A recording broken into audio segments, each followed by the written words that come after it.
Welcome everyone to the ICEJ's weekly webinar. I'm David Parsons, Vice President and Senior Spokesman, coming to you from the headquarters of the International Christian Embassy here in Jerusalem. We have a very fascinating, informative guest for today's webinar and a good topic to sink our teeth into. Over the last couple of weeks of the webinar, of course, we turned our attention to the conflict in Ukraine and especially the need to bring out Ukrainian Jews and bring them to Israel on Aliyah, and also dealt with some prophetic thoughts, biblical thoughts on what's happening there. But today we're going to focus on the impact of this conflict, this war that Russia started against Ukraine, the impact and consequences for Israel and even the Middle East. And our guest is Brigadier General Reserve Amir Avivi. Thank you for joining us, Amir.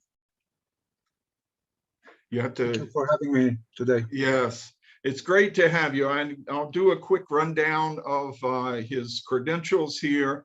General Avivi has spent 30 years in the Israeli military, ending up in some very senior positions on the Chief of Staff's staff.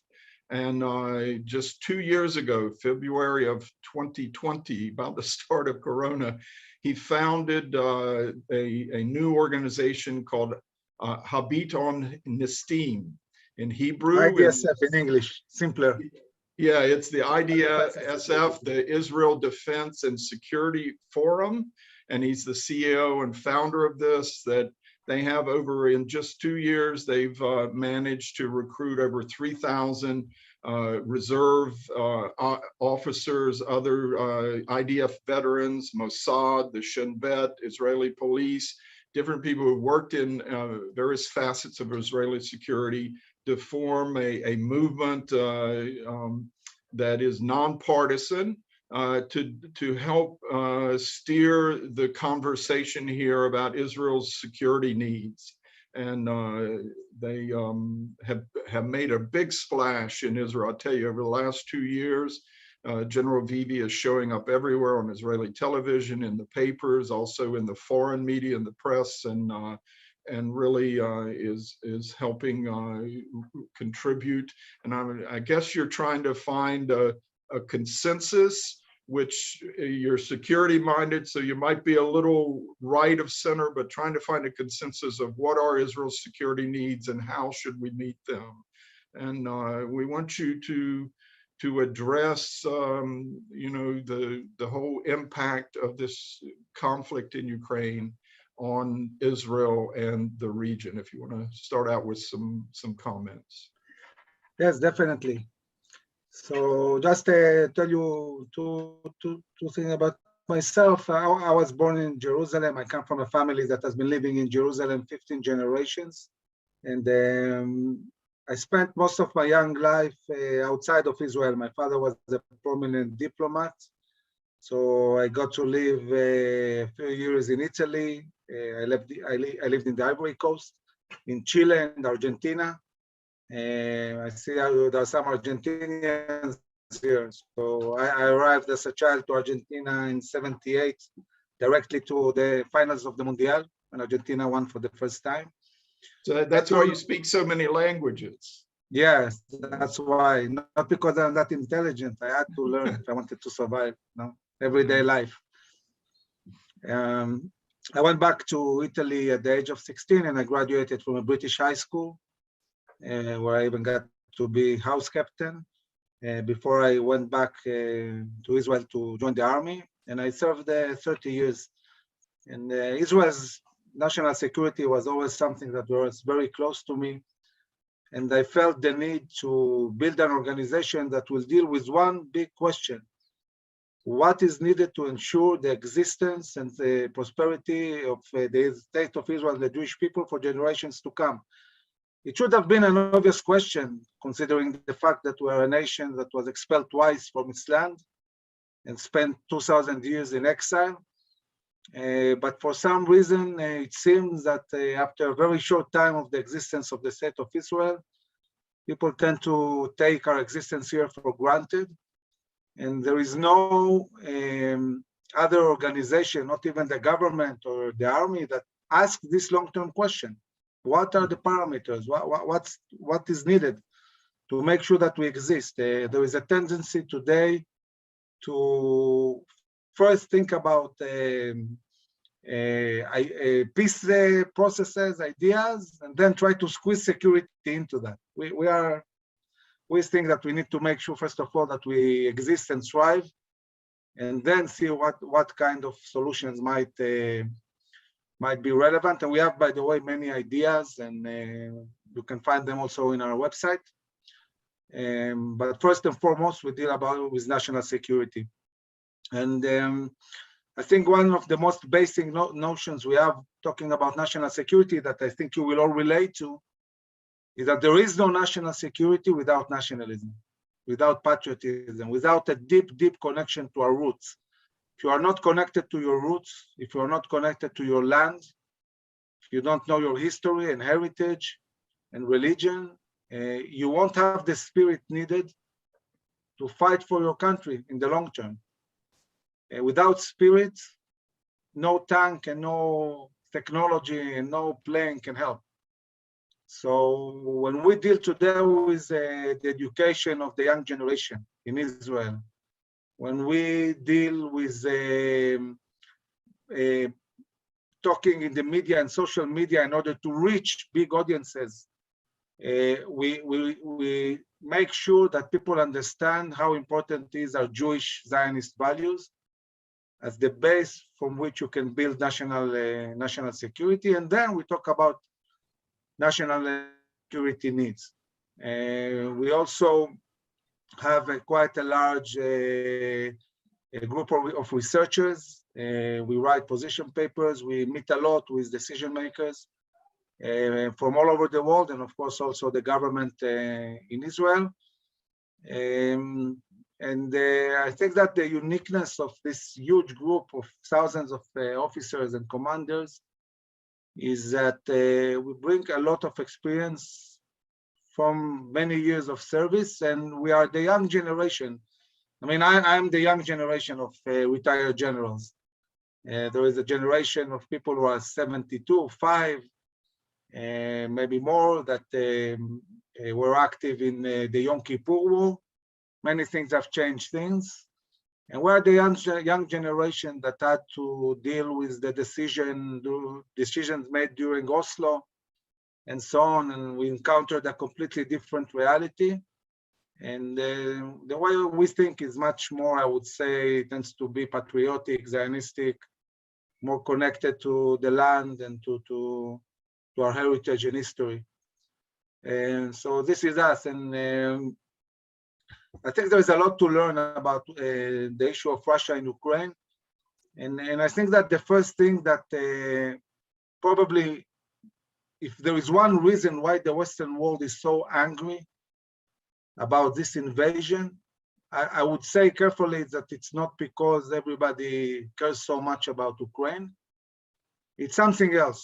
I think it's because in the last few decades, there was a notion that technology, internet, and so on basically change human nature. That this is a whole new world, kind of redemption by technology. And in this world, there is no wars, because it's all about commerce, economics, relations, tourism, and so on.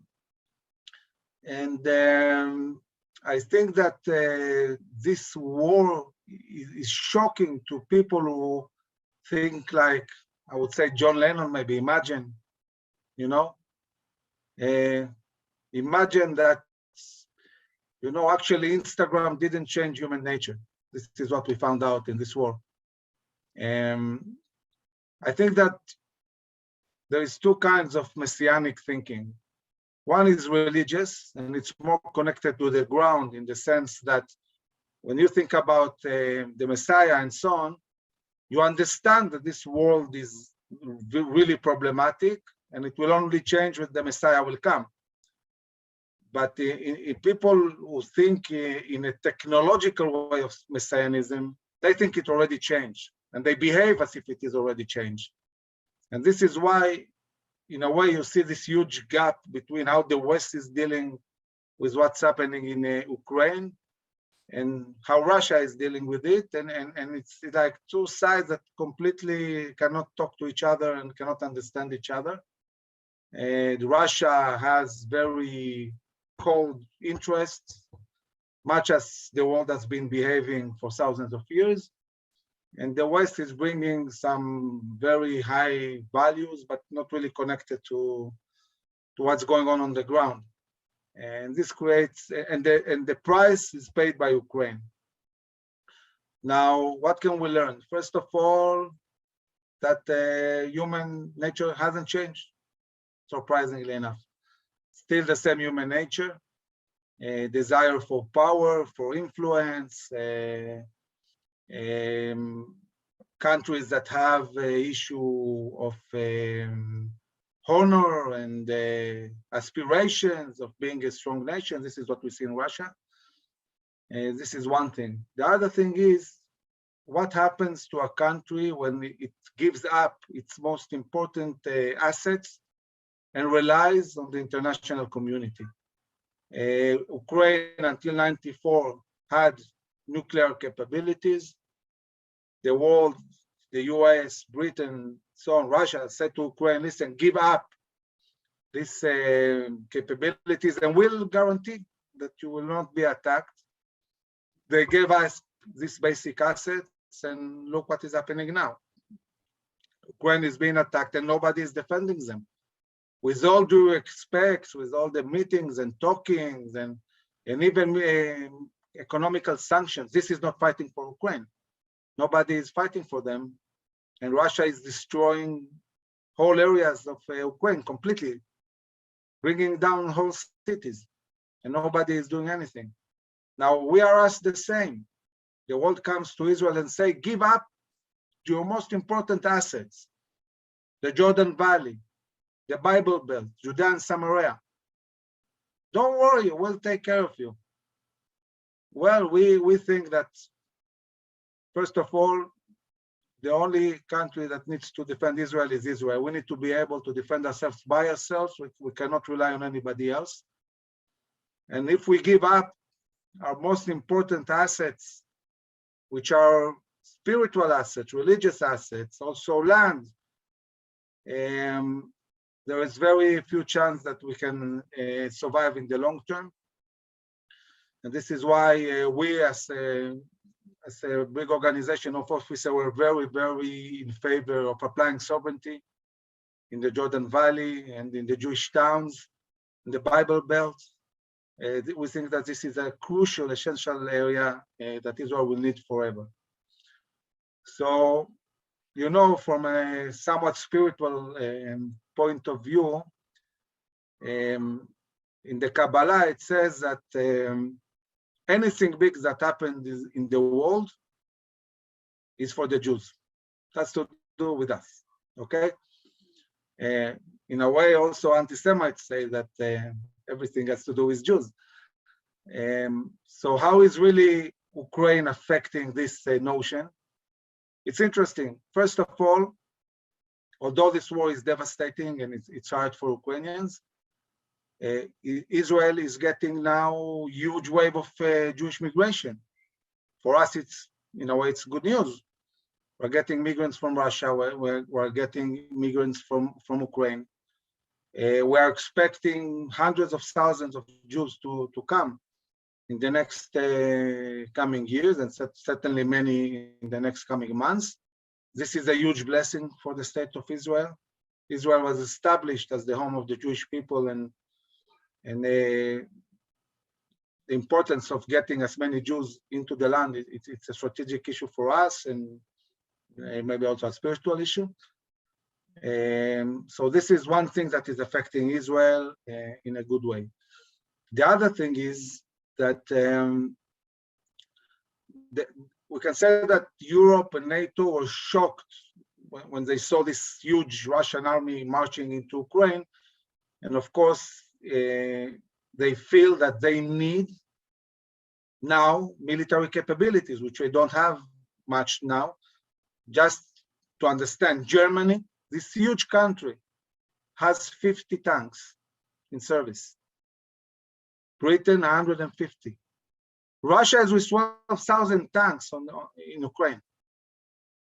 So this shock, this wave of shock is creating a reality where all these countries are coming now to Israel and saying, we need help. Assist us, we need the guidance, we need the capabilities and so on. All of Israeli industries, military industries, are now in Europe. If you might recall, until not long ago, we had a crisis with Poland regarding the remarks about the Holocaust and so on. There was a huge crisis, and that's it, there is no crisis. Why? Because they need us. We had many problems with the northern countries like Sweden that were not very favorable of Israel. Now they're signing huge agreements with Israel in order to improve their military, and this creates a reality where Israel is becoming more important in Europe. And there is another issue, and it's the issue of energy. So you probably know Europe is very dependent on Russia. 40% of the gas that Europe consumes comes from Russia. Europe wants to try to diminish this dependency now because of the sanctions, what's going on. They need alternative solutions. And Israel, and it's almost a miracle in this sense, have become an exporter of gas. Who would have thought about that a decade or two ago? So now they're reaching Israel and asking for gas for export. And this, of course, will be very beneficial. This also explains some of the reason why Turkey is getting closer to Israel. They would like the pipe of gas to go from the Israeli sea to Turkey and from Turkey to Europe. They understand that in order to get closer to the US, they need good relations with Israel. So this is the beneficial part of what's going on. There is also challenges. One of the challenges is, okay, what's Israel's position about what's going on? Obviously, you know, we very much sympathize with Ukraine, and we truly believe that international borders should be respected and no country should invade to another country. And we are sending help and the civilian hospitals and so on. But at the same time, we have to remember we have the Russians on our northern border. For us, being able to coordinate with Russia our operations in Syria, and even to a certain extent in Iran, is crucial. It's a matter of Israel's national security. We cannot get into a fight with Russia. And therefore, Israel is being very, very careful how it's handling itself. We are showing our sympathy to Ukraine, but we also don't push it too far, and we don't want to affect our relationship with the Russians because it will affect our national security seriously, and we don't want to do that. So yes, this is reality. It's a complicated reality, and we need to deal. The way the Israeli society is looking at Ukraine is depends. Many sympathize Ukraine, and many say, listen, in Ukraine, more than 1 million Jews were massacred. Hundreds of thousands of Jews were killed in pogroms by Ukrainians. In the Holocaust, the Ukrainians worked with the Germans and killed huge amount of Jews. So we couldn't accuse some of our society for being indifferent to a certain extent about Ukraine's future. And we have a lot in the society who do hurt the situation and think otherwise. But again, I think for Israelis and Jews, this is a complex issue from all sides. We also have to remember that In Israel, we have at least 1 million Jews that are Russian. And naturally, they support Russia. So it's very, very complex to try to understand so many ways that Israelis are looking at this issue. But as we are dealing with the Ukrainian-Russian issue, we have to remember that the biggest issue that we are facing is Iran. Iran has been building a huge, huge force around us. They are aspired to reach a point where they have between 250,000 to 300,000 rockets and missiles and UAVs pointed at Israel and ready to be shot. And also, of course, they aspire to nuclear weapon that will be an umbrella for all of this operation. And the decision of the US and Europe to go along with the Iranians and sign an agreement that basically gives the Iranians within a few years the capability to have nuclear weapons, it's devastating for Israel and for the region. Also, if they sign this agreement, immediately it will mean that sanctions will be relieved from the Iranians. They will get something like $100 billion. They will use this money to exponentially grow all these menaces against Israel, the rockets, the missiles, and so on.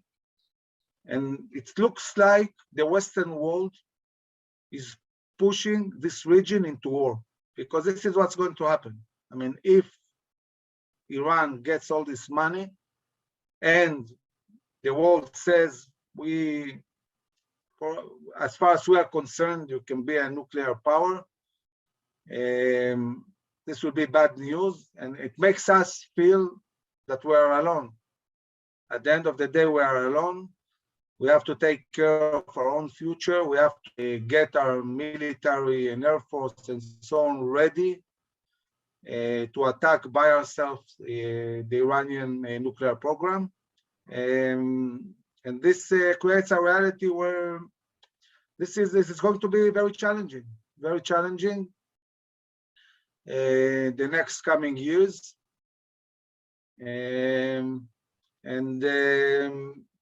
As you know, we also have challenges inside Israel. A whole campaign of Arabs and Palestinians were trying to undermine Zionism and our identity as a Jewish state. So on one side, you look at everyday life in Israel and you see a blossoming economy and technology, and really things are moving forward in an amazing way in many ways. On the other side, you see these huge threats around us. And, you know, I'm saying again, from a spiritual point of view, maybe this is a good sign. You know, every time the Jews had redemption, it was, before that, there was a huge menace of extinction. It happened in Egypt with Pharaoh. It happened again. We just mentioned that now in Purim, in Persia, just before we came back to the land of Israel to build a second temple, we were almost exterminated in Iran. And it happened again in the Holocaust, moments before our redemption and building of the state of Israel, we had the Holocaust. And it feels to me like we are again in this scenario, where a huge forces build around us and inside us, where the world is indifferent and even assist this evil to grow against us. But I'm optimistic. I know what are our strengths and I know what we're able to do. And I believe that in the right moment, big things will happen here in Israel and will prevail at the end of the day. But my organization cannot just rely on God. We need to prepare the society. We need to prepare decision makers. We need to prepare the general public, the young generation, for the challenges that lie ahead. And this is what we are doing every day, whether it's in education programs, whether it's in the media and social media, whether it's meetings with diplomats, decision makers, and so on. We are going to present to the Prime Minister in a few weeks a very elaborate paper giving a strategic assessment of what we think is going to happen in the next 2 years, how the Russia and Ukraine is affecting the region, Iran, the withdrawal from Afghanistan, and so on.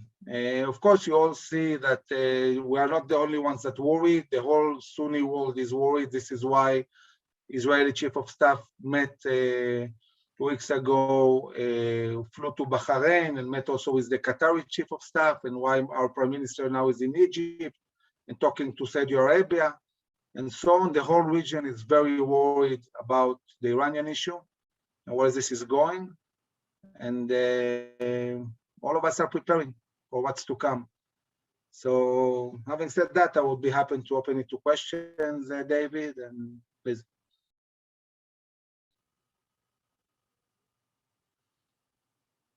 Thank you, General Avivi. Very interesting, informative remarks, and a lot of issues that you brought up. We only got a little time, and I got 1,000 questions myself for you. But you brought up this thing of how through the internet and whatever, we thought the world had changed and we were headed for peace and all. But I watched an interview on YouTube with Julia Ioffe. She's one of the best experts in the US on Russia. It was one of that dying breed of criminologists who's still around and proving very helpful now. But she says that Russia never really, some of the elite and educated discovered it, but still 90% of the Russian public get total news from the Russian state television. And even Vladimir Putin does not use a computer at all. And his inner circle, they don't even use computers. If you put up an open letter on the internet to Vladimir Putin, he's never going to read it because he's never logged onto a computer. He doesn't use email. It's quite fascinating to hear her talk about Russian culture, whereas Ukraine seems to have opened up to that, to democratic freedoms and whatever. And I think this is part of what they want to stifle there. You see what's happening to some of these cities in Ukraine, and it looks like Aleppo 2.0. Do you believe that with Russian backing, Iran dreams of doing the same thing to Israeli cities? How serious a threat is that with the 250,000 rockets and missiles in Lebanon alone? Well, I think first of all, let's talk about the Russians. The Russians, we don't know the exact plans. Nobody saw them. They didn't leak to the internet for same reason that you said before. But we do understand one thing for sure. They want the Donbas area. They want to connect Donbas to Crimea, and in order to do that, they need to conquer Mariupol. They want control of the Black Sea. And in order to control the Black Sea, they need also to conquer Odessa, which is the major port that all of the Central and Northern Europe trade goes through Odessa to the Black Sea, and from there to through the Bosphorus and the Dardanelles to the Mediterranean Sea. So in places where the Russians for sure want to stay, they will do ethnic cleansing. They will throw all of the Ukrainians from this area. They will leave only supporters who are Russian. They will bring Russian people to reside in these areas. And then, you know, they will even hold democratic elections, and all the Russians will say that they want to be part of Russia, and that's it. So you think they're being humane, opening up these humanitarian corridors, but they're really letting the people go, never to come back again? No, for sure they're doing that. Yeah, it's a Places, strategy, and we get fooled yeah, thinking places, they're showing some mercy.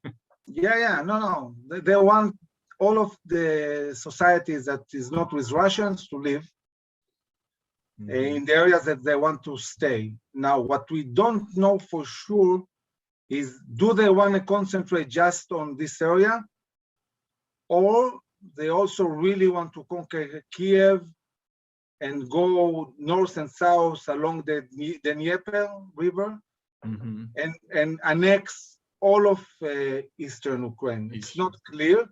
Maybe they are pressuring Kiev, not because they really want to conquer Kiev, but because they want the concessions. They want Zelensky to say, okay, withdraw, we are giving up the Donbass and Crimea and so on. From now on, it's Russia, okay? So when you want something, you have to be able to demand more and then retreat a bit in the negotiation. But maybe they want everything, at least all of eastern Ukraine. It's not clear. Iran wants to wipe Israel from the face of the earth. They say it again and again, they mean it.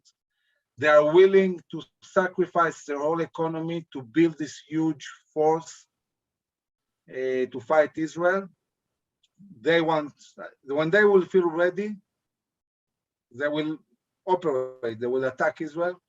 And in this sense, we cannot just sit and wait until this happens. We need to be proactive.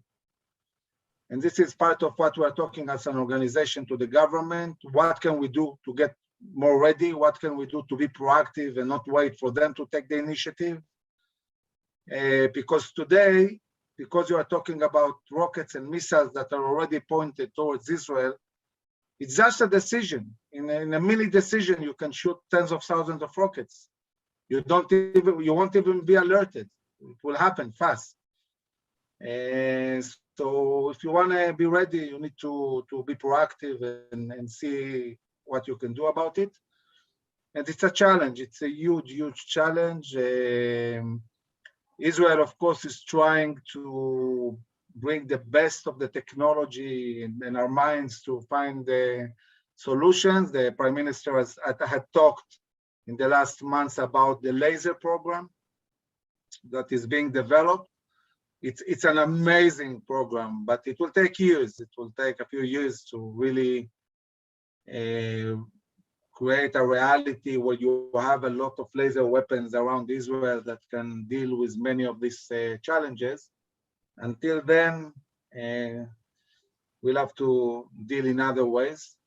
And I think that what Russia is doing in Ukraine, in a way, is what the Palestinians in Judea and Samaria and the Bedouins in the Negev are trying to do in a different way, but the same idea, to bring more and more people, to grab more and more land, to create a reality where they control whole areas. You might relate to what's going on in the Negev, like a kind of Donbass. They are building an autonomy. And if you don't change that, if you don't stop it, if they connect all the way to the southern part of Hebron, this might be a big problem for us. It seems there's something really hanging in the balance. The Ukrainian army is using some Soviet-era weapons, but also some, more advanced Western weapons now, and they're performing well against the mighty Russian army. And if you knock Russia down a bit, the quality of its military equipment, of its fighting force, doesn't that weaken Iran, or say Syria? Do you think Syria might decide Assad to go to some other patron? Because he did go to the United Arab Emirates the other day. I don't think he's going to change patron so fast. He's completely dependent on the Russians. And the Russians, have proven themselves as a very reliable ally. I mean, yes. Look at, for example, the way you had in Egypt, for example, for many, many years, the former president of Egypt was in very good relations with the US. Mubarak, and the moment there was a rebellion, the first thing the US did is support the rebellion against their ally. Yes. So when you look at it from our point of view, they look at it and say, these Americans, you cannot trust them. In a moment, they stab you in the back and support somebody else. Putin is not like that. He says to the Arab leaders, whatever happens, you can rely on me. I will support you. And he's doing that. He's supporting. I mean, we might really be disgusted by the fact that he's supporting a murderer like Assad. But if an Arab leader wants to be alive and wants to be in government for a long time, he might seriously consider allying himself with the Russians. It seems that he's got a better chance to live than relying on the West. Look, we were all surprised a couple Shabbats ago when all of a sudden Prime Minister Naftali Bennett, news broke that he was in Moscow in the Kremlin meeting face to face with Putin, and he's to date, since the war started, he's the only Western democratic leader who has had a face to face talk with Putin. Macron and some others have been on the phone with him a lot, but that carried a lot of risk. How surprised were you by that? I know Zelensky was promoting him as a mediator. How surprised, and what were the risks involved? Yeah, so I'm not a political interpreter, but I think that politically speaking, for Bennett it was good because he became a player in the field of the big, big guys. So in a way, he showed that he can do things that people here thought only Netanyahu can do. On the other side, I think that this attempt has some risks. First of all, Israel cannot really be a mediator between Russia and Ukraine. We have, as I said, interest with the Russians. We are not really a mediator that can see in a balanced way both sides, and we have nothing to offer. Mm-hmm. Offer to mediate between a nation like Russia and a big nation like Ukraine. My problem with this is that if the Prime Minister has time to deal with that, what's the message we're sending about Iran? I would expect the Israeli government, all of it, morning, noon, evening, night, to deal with one thing and one thing only, Iran. And the fact that the government is dealing with other issues, this sends a message to the US administration and to Europe that maybe, the Iranian issue is not that terrible. And it is terrible. It's an existential threat. And I would expect a completely different approach from the government to this issue. Yeah, I know a lot of the media reports on that meeting did say he was addressing the whole Iran issue. And around that time, it came out that Russia was trying to change the deal last minute. They were about to sign, the Western powers about to sign a deal with Iran, and Russia started adding some conditions, some things it wanted for its own self, and it got exposed that really the US and Europe had been negotiating with Russia, not Iran all this time. But right now, there's this huge temptation to, now that Russian oil and gas is being sanctioned, when you look around for replacement sources, one of them would be Iranian oil, and it's there, but it's been sanctioned too. And the US, it seems they're talking about going to Iran to open up the spigot, start taking their oil as part of this deal, sort of a side part of an Iranian nuclear deal. And it's very scary. Even talk of taking the Iranian Revolutionary Guard Corps off of the terror sponsor list. Yeah, so first of all, we'll have to follow and see if these Russian conditions really stay in the long term, and whether this reality where Russia is sanctioned is really created a new reality where lifting sanctions from Iran will hurt Russia. it's not completely clear at the moment. It might be the case. And maybe this is why Russia is holding at the moment and not enabling to sign the agreement. But I'm not entirely sure. It's something that we need to see what happens with that. At the moment, I'm happy that the Russians are stalling and maybe indeed there is a change.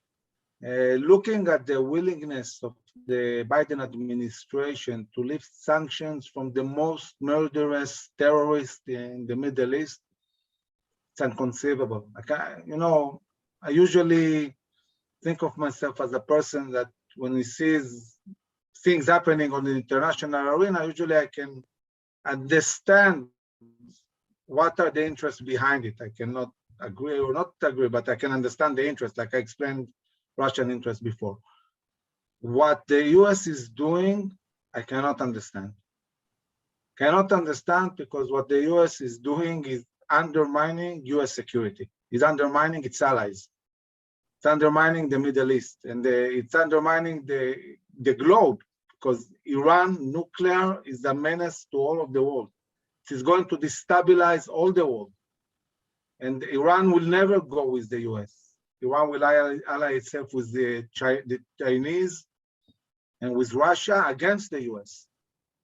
So this policy is terrible. And the only good explanation, and I asked a lot of time, many people, what they think about this policy, was wanting to keep Obama's legacy.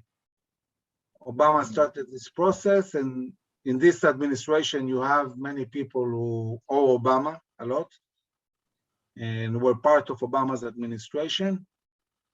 And the political need to prove the former administration as wrong and to stick to this JCPOA agreement, which is completely irrelevant now.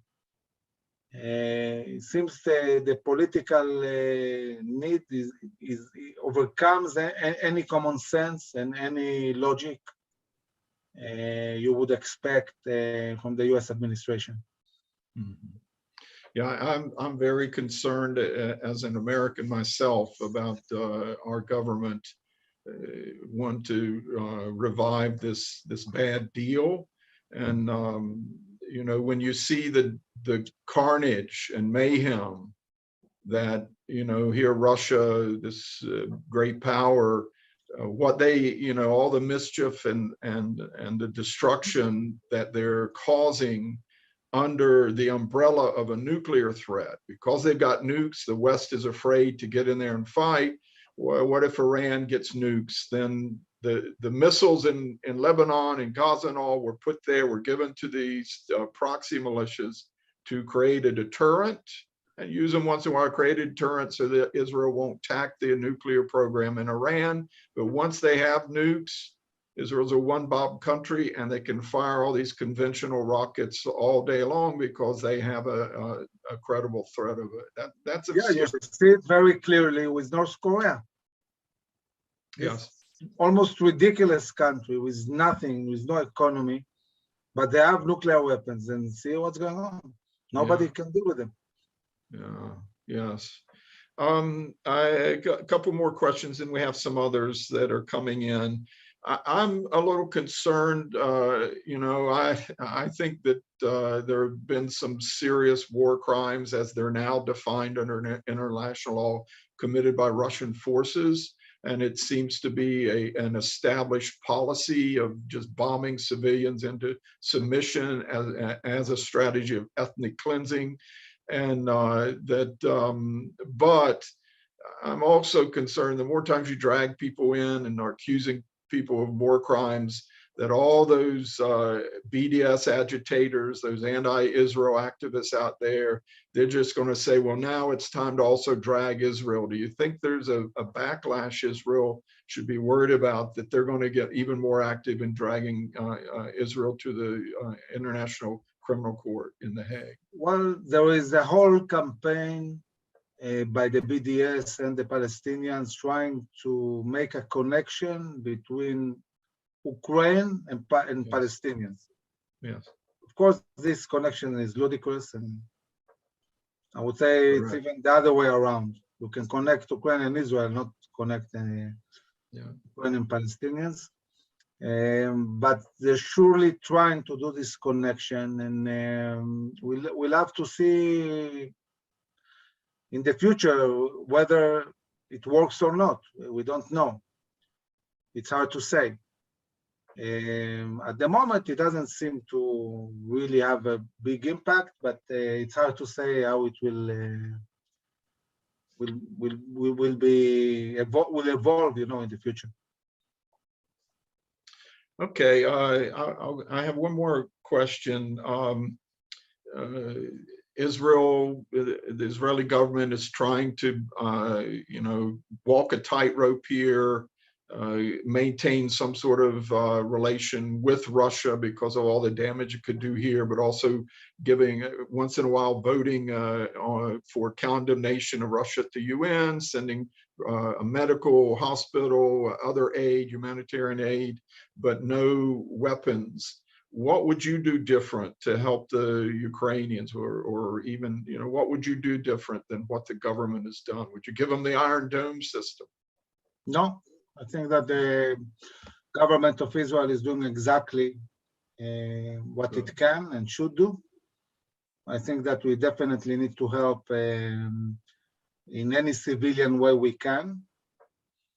I think that Ukraine is getting enough weapons from NATO and from the US. They don't need Israeli weapons, and we cannot really give them. As I said, we cannot have Israeli weapons shooting Russians. It might result with the Russians changing their attitude in Syria, and this is not something we can live with. So the government is doing what it can do. I think that's the right policy. Okay, we've got a couple questions here. Can you see any biblical parallels or miracles that the God of Israel is doing in these times in the work you do? Have you seen the providence of God, the hand of God? I see it every day, and I can tell you that for 30 years of service, every day in combat here in Israel, in the field, you see miracles. It's amazing. I mean, you get used to it. It's so daily that now you forget that it's actually a miracle. I think that just really looking at a country that is surrounded with so many enemies, we had so many wars and operations. Which country in the world is being shot by rockets on Jerusalem, Tel Aviv, just a few months ago? Any other country in the world, in a reality like Israel, would probably be one of the most poorest, torn countries in the world. And Israel, every year is getting stronger and stronger. The economy is getting stronger. Israel's position in the world is getting stronger all the time. And you really need to be blind to not see what a miracle this country is. It's amazing. The more they pressure us, the more we flourish and get stronger all the time. Yeah, I agree. It's amazing to see that Israel's on this upward trajectory in so many ways. If there's global economic downturns, if you have rocket wars, terror campaigns, suicide bombers marching in your streets, somehow you always dust yourself off and keep going upwards. And it really is, you have to say, the hand of God over. I'll give you an example, just to be more specific. I was in the headquarters in Tel Aviv when missiles were shot from Gaza towards Tel Aviv. And of course, when they shot these rockets, immediately Iron Dome was operated. And they shot at these rockets, and they managed to destroy several, and 2 rockets continued straight to the most a central trade in Tel Aviv to Israeli buildings, straight to the Israeli buildings. They shot again with Iron Dome at these rockets, and they missed again. And everybody was shocked. They said, God, these rockets are going to destroy Israeli. It's unbelievable.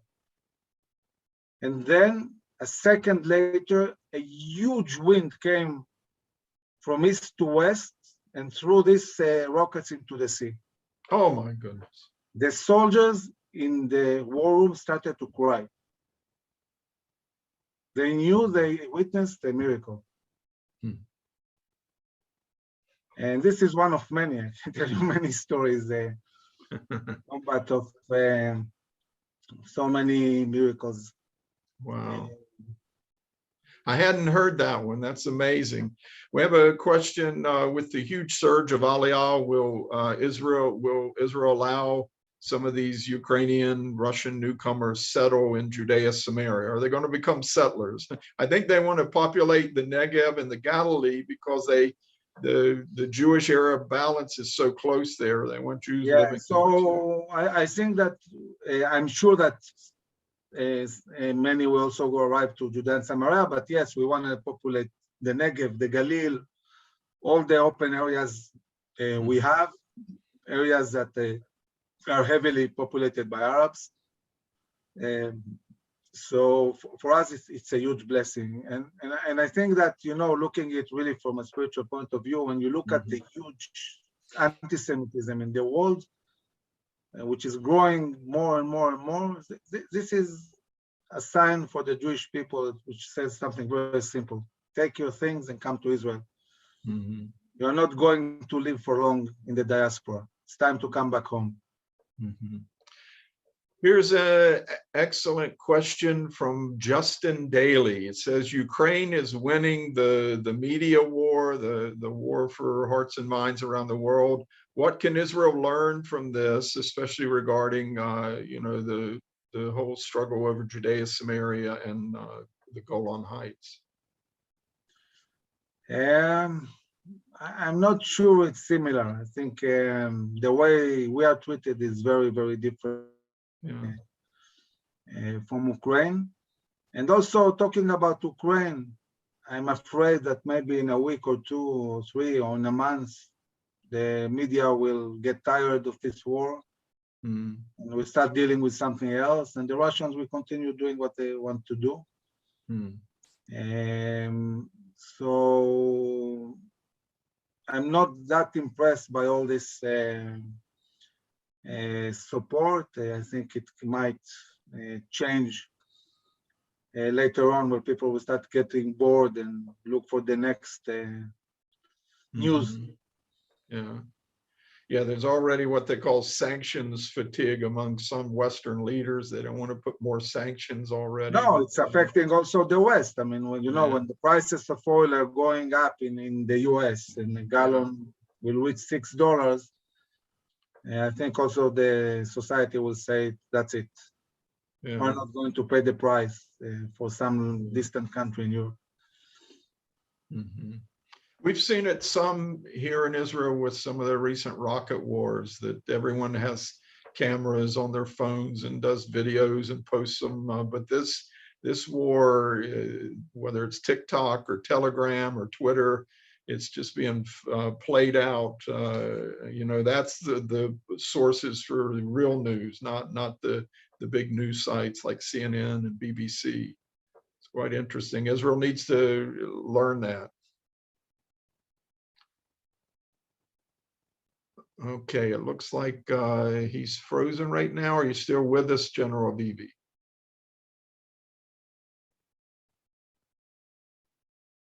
Okay, if he comes back, I know he had another appointment soon after this, so he was going to have to leave. But wow, what insights, what information that we got from him. I know some of the comments people are putting here on the webinar channel, really enjoying it. I learned a lot, and I'm glad he's involved in the whole conversation of Israel's security needs and really making a difference. He said he's from this new generation of Israeli leaders that didn't fight the Six-Day War, Yom Kippur War. They fought the urban warfare of Operation Defensive Shield during the Second Intifada. They fought these rocket wars, and these are all attempts to really get at Israel's heartland and really, before you're going to have peace, you've got to secure even Israeli cities and the very center of the country, even the airport, getting out, everything, all the highways, everything's vulnerable. And I think that's a good discussion for this nation to be pursuing how to secure its future. But he also seems to be a man of faith and believing and trusting God. And you do what you can, but you trust God. And that was very interesting to hear from him. Okay, we're going to start wrapping it up. I just want to remind everyone that we've been really active in the urgent Ukrainian Aliyah. For the whole process of getting Jews, extracting them out of Ukraine, helping them get out across the border to safer areas in Poland, Romania. We're involved in all that, flying them here to Israel, and then the absorption phase, helping them get settled. We've already helped over 500 Ukrainian Jews make Aliyah in the last 3 weeks or so through the Jewish Agency. We're helping fund that whole effort, but we also have some of our own projects and efforts, emergency efforts underway. One, we're sponsoring a team in Ukraine, several drivers and others helping. They're using special vans and ambulances for disabled people, and we're going in to some of the worst hit areas, cities like Mariupol and Kharkov, way in the east of Ukraine, and picking up Holocaust survivors and bringing them all the way across the country, over the western border, into Poland, into Romania, and helping them make Aliyah to Israel. Most of these people are 80, 90 years old. You have to have family members go into the home while there's shelling going on and talk these people sometimes into leaving a home where they've lived for 80 years. And one lady we picked up in Kiev last week, she was born in the house, something like 85 years ago, born in the house where she lived. It wasn't easy for her to live, but she's on her way to Israel now. Even today, this is Thursday, we're helping pick up 7 Holocaust survivors in Kiev. They're scattered around the city. We're having to go around, find them, put them in vans with some of their family members, and we're going to have someone accompany them all the way to Warsaw, and then make sure we know what flight they're on so we can come greet them when they arrive here at Ben Gurion Airport. And we really would appreciate your help on this. We've got a video now that will show you, but you can help us fund all these efforts at give.icej.org/Ukrainian Aliyah. So I'll ask our web team, our technical team, to play this video now of our special effort to help Holocaust survivors get to safety and then to Israel. And we'll end on that. Thank you for joining us. Join us next week for the global prayer gathering at 4 o'clock next Wednesday. And then we'll be back with our ICEJ weekly webinar next Thursday, 4 p.m. as well. Join us then. Thank you for being with us. God bless you from Jerusalem.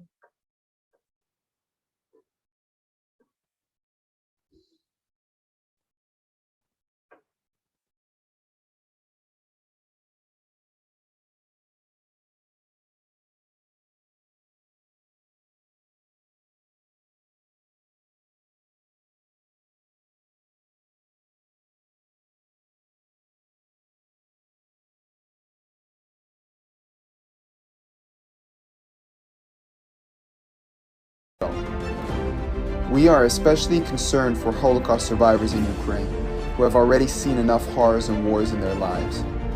Right now, the ICEJ is working with an Israeli partner on the ground in Ukraine to locate and extract Holocaust survivors and then bring them safely home to Israel. We have a list of 75 Holocaust survivors scattered around the country. One by one, they are being picked up in vans and brought to safer areas. Many must decide if family members will also come. Within a few days, we hope to have them safely in Israel. The survivors are very grateful for our help. Мы благодарны всем. Спасибо США, спасибо Израилю, спасибо за наше спасение. Огромное спасибо, Георгий Гулин, за то, что мы выбрались из этого пекла, и мы чувствуем себя в безопасности. Большое вам спасибо всем. And Israeli officials also appreciate the special effort to rescue Holocaust survivors from the war in Ukraine. לשגרירות הנוצרית, אני רוצה להודות מכל הלב על העזרה לניצולי השואה שכל כך צריכים את העזרה שלכם. תודה רבה בשם העם היהודי. I want to thank all of our friends from the Christian Embassy for your support, for your prayers, for your donations, helping us bringing more Jews from Ukraine to Israel. It is a blessing. God bless you. Please join us in rescuing Holocaust survivors and other Jews from the clutches of this brutal war in Ukraine. The need to help them reach Israel has never been greater. Donate today at give.icej.org/Ukrainian Aliyah.